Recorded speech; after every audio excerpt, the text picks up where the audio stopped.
Buongiorno a tutti, benvenuti a Vediamoci Chiaro. Oggi parliamo in questo spazio dedicato ogni mattina alle 10:30 alla questione del testamento. Chi è che può sottoscrivere un testamento? È solamente un atto pubblico? Si può fare in maniera scritta, in altre forme? Soprattutto che rischi ci sono? I costi? Cercheremo di aiutarvi insomma in questo percorso nella scrittura di un testamento. E come sempre punto di riferimento anche per le vostre domande, i vostri quesiti da casa. In studio Maris Milanese, buongiorno Maris. Buongiorno, buon venerdì Giuseppe, un caro saluto anche ai nostri telespettatori. Vi ricordo e vi esorto a partecipare alla diretta, a mandarci le vostre domande tramite il nostro numero WhatsApp, ad esempio è gratuito, quindi scriveteci al 340 880 1035 e perché no, scriveteci come stanno facendo anche altri telespettatori su Facebook, su Twitter e su Instagram e poi ovviamente anche tramite la nostra mail. Vediamoci chiaro @tv2000.it. Prima di entrare negli aspetti pratici, nei consigli utili per voi che state a casa,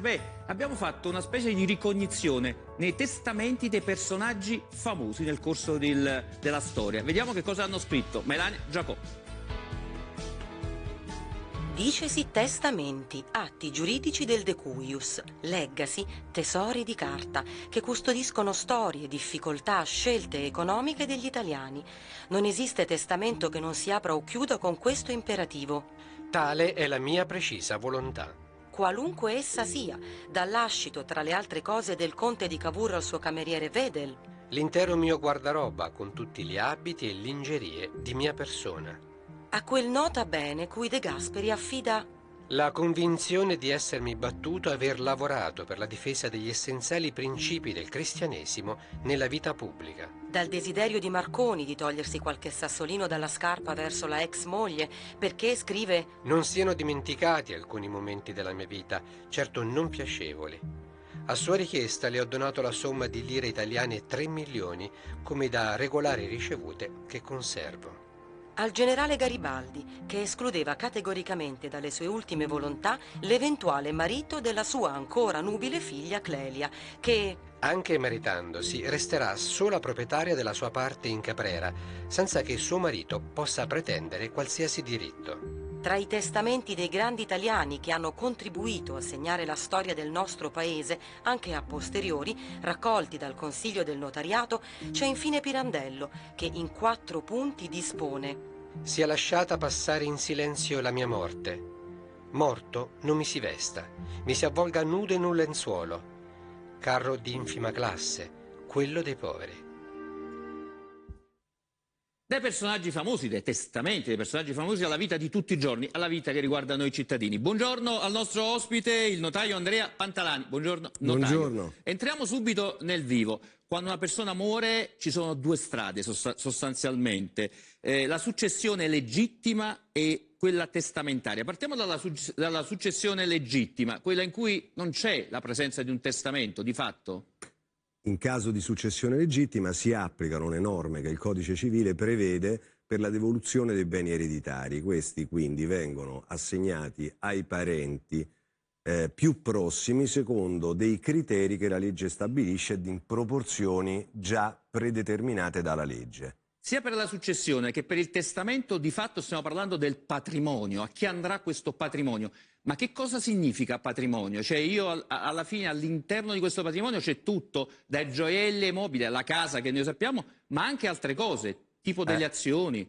Quando parliamo di patrimonio e parliamo di asse ereditario, si comprende tutti i beni che fanno capo al defunto, siano essi beni immobili, siano essi beni mobili, siano diritti di credito, azioni, obbligazioni, titoli del debito pubblico. Sono esclusi esclusivamente dall'asse ereditario solo particolari categorie di beni. Ad esempio le polizze assicurative? Ad esempio delle polizze assicurative, perché non si tratta di beni ma si tratta di contratti che vengono fatti e quindi in cui si fornisce a un soggetto, a una società, una somma e in caso morte questi vengono erogati direttamente al beneficiario senza più passare e transitare quindi nel patrimonio del defunto. Arriviamo al testamento invece, è l'altra strada, quella in cui uno scrive un testamento. Ora vedremo quali sono le tipologie. Prima le chiedo, c'è stata una vera e propria ascesa del fenomeno del testamento, soprattutto in alcune zone del nostro paese, soprattutto del nord Italia. Perché, secondo lei, negli ultimi anni? Io credo che l'esigenza di fare testamento diciamo, sorge e diventa più pressante quando ci sono dei fenomeni, ovviamente, in cui si vede diciamo, aumentare il rischio di mortalità oppure eventi che possano in qualche modo accelerare la morte, quando la morte diventa più vicina, più presente. Peraltro un tempo si faceva solamente in età molto avanzata, ora invece mi sa che il testamento si fa anche, insomma, in età, diciamo, non dico giovane, ma insomma... L'esigenza di fare testamento in realtà non ha età, dipende più dal tipo di assetto che si vuole dare al proprio patrimonio. Allora, vediamo come è possibile fare un testamento. Ce ne sono 3 tipi sostanzialmente, notaio. C'è quello pubblico, quello olografo, cioè quello scritto, e quello segreto. Cerchiamo di analizzarli tutti e 3. Partiamo da quello pubblico che riguarda voi direttamente, i notai, ma non solo i notai, perché...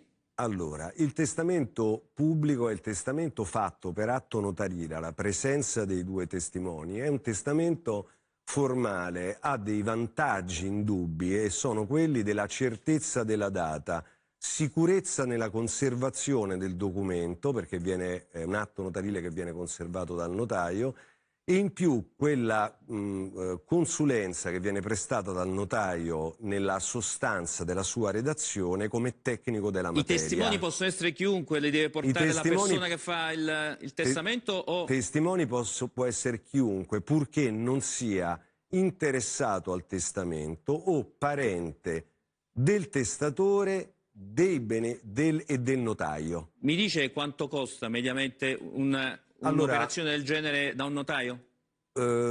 Parlare di costo di un testamento è complesso, perché un testamento molto semplice in cui si nomina un erede universale senza altre specifiche è un testamento semplice, può costare qualche centinaia di euro, un migliaio di euro. Non c'è una tariffa, insomma. Non esiste una tariffa di riferimento, perché il testamento invece, laddove fosse articolato per un patrimonio enorme del disponente che dà assetti particolari, potrebbe essere molto molto costoso. La seconda tipologia è quella spesso ricorrente, è quello olografo. Olografo vuol dire io scrivo un testamento, lo metto in una busta e lo posso lasciare in un cassetto del mio appartamento, lo posso lasciare dappertutto. Che rischi ci sono e cosa stare attenti in questo tipo di testamento, notaio? Il testamento olografo senz'altro è la forma più semplice di redigere un testamento. Ha come unici requisiti che sia scritto, datato e sottoscritto da parte del testatore. Non ha forme di alcun tipo, salvo quelle che ho appena accennato. I rischi sono quelli legati allo smarrimento, ma specialmente a un'eventuale impugnativa che può essere fatto, a un'alterazione e alla, diciamo, contraffazione di un testamento. Ecco, stiamo vedendo un modello di testamento. Lei diceva, per sintetizzare, che bisogna stare attenti, se non c'è la firma e non c'è la data, non ha valore. Nessun valore. È possibile fare un testamento orale? Il testamento orale no, non è un testamento assolutamente valido né possibile. Notaio, le chiedo, la terza strada è quello del segreto, ma che cosa vuol dire questo testamento segreto? Che tipologia è? Il testamento segreto è una via di mezzo fra un testamento olografo e un testamento pubblico, e cioè un testamento che è scritto a mano o con mezzi meccanici su un foglio di carta, che deve essere alla presenza del notaio sigillato e consegnato al notaio, il quale lo mette in una busta sulla quale viene redatto un verbale di consegna. È un percorso complicato, diciamo i primi 2 sono quelli più complesso. Ecco, prima di sentire le domande che ci arrivano da casa, però c'è un elemento che sfugge a tanti, perché ormai tutti, a qualsiasi età, tendono a scrivere con un computer, con una macchina da scrivere. Se io faccio questo testamento olografo, deve essere per forza scritto a penna o posso utilizzare ad esempio un computer banalissimo e stampare quel testamento? Allora, il testamento, se si vuole fare come testamento olografo, ripeto, deve essere scritto di mano, di pugno dal testatore, datato e sottoscritto. Non è ha possibile valore alcuno un testamento scritto con mezzi meccanici. Le domande e i quesiti che ci arrivano da casa, vediamo. E allora poniamo subito la domanda di Maria che ci scrive: come faccio a sapere se esiste un testamento che mi riguarda? Aiutiamo la signora Maria.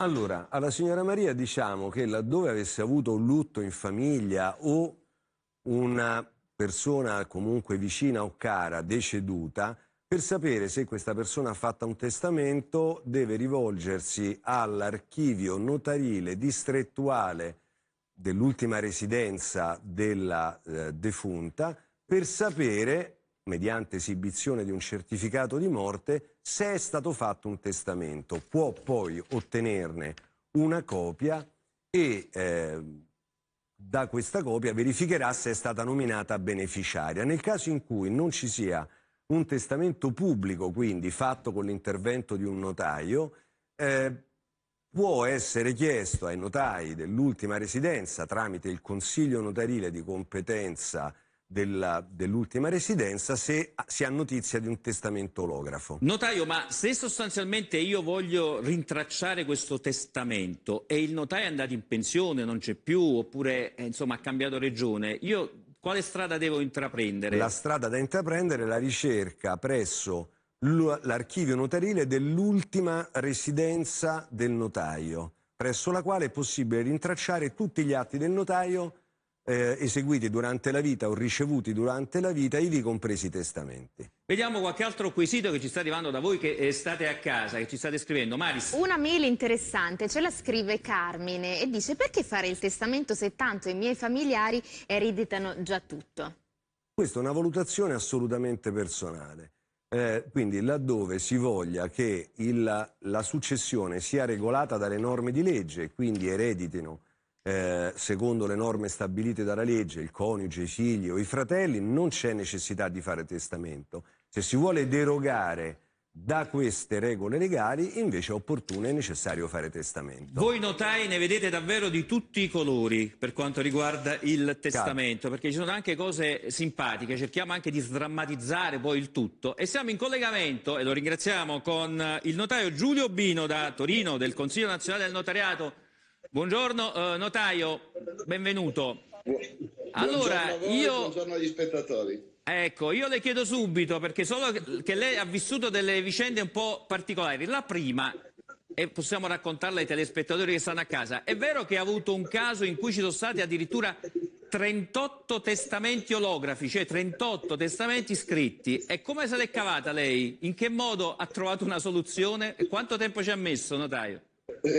Di tempo ci hanno messo parecchio, la situazione era veramente complicata perché questa defunta era una scrittrice compulsiva di testamenti, ma dimenticava un elemento essenziale che dovevano avere i testamenti, e cioè di prevedere ogni volta che ne scriveva uno nuovo la revoca espressa di quelli precedenti, perché il nuovo testamento supera quello precedente quando la data appunto è posteriore, se quello precedente viene revocato. Se non viene revocato, qualora i testamenti in qualche modo possano essere tra di loro compenetrati, restano in vigore tutti.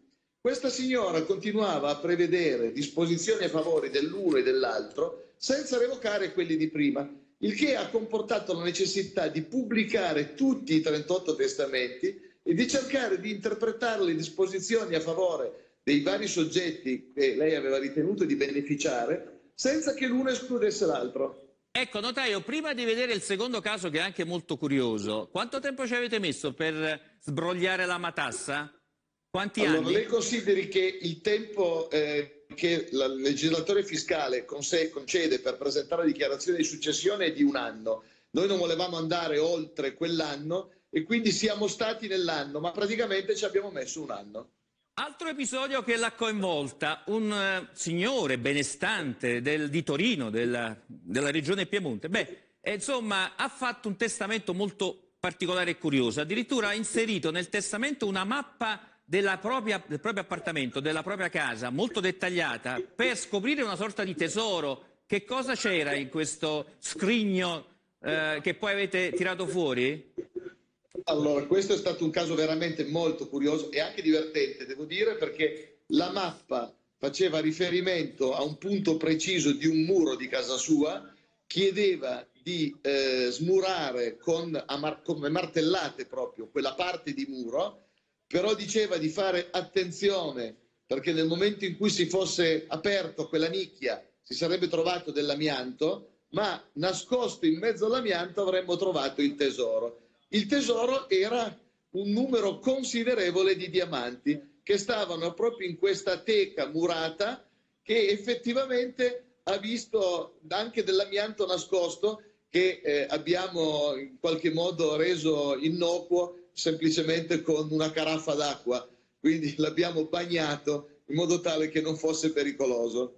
Grazie davvero, ci ha raccontato degli episodi davvero curiosi che lei ha vissuto direttamente, insomma, nel suo ruolo, nella sua funzione di notaio. Grazie a Giulio Bino del Consiglio Nazionale del Notariato. Noi rientriamo in studio. Grazie a voi, grazie al collega Andrea Pantalani. Sì, grazie. ecco, col suo collega Pantalani andiamo avanti nella discussione, cercando anche di capire un altro elemento.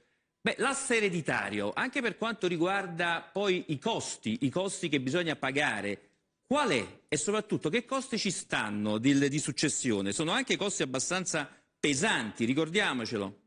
Dunque, diciamo che i costi legati alla successione sono funzionali a chi eredita il bene, cioè sull'asse ereditario si pagano delle imposte di successione.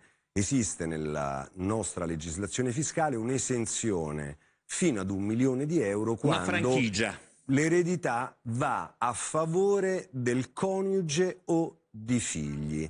Quindi quando l'eredità va a favore di coniuge e di figli c'è una franchigia di 1 milione di euro a soggetto. Sull'eccedenza si paga il 4%. Ecco, notaio, io da un punto di vista pratico ho una quota della mia eredità che posso distribuire come meglio credo? Cioè, al di là dell'asse ereditario, c'è moglie, figli e altri parenti? Diciamo che esistono dei diritti ereditari a favore dei parenti più stretti, quindi dei congiunti del defunto, che sono coniuge e figli e genitore, se gli sopravvive, che non possono essere... Che quota è? Dipende ovviamente dal numero e dalla qualità degli eredi.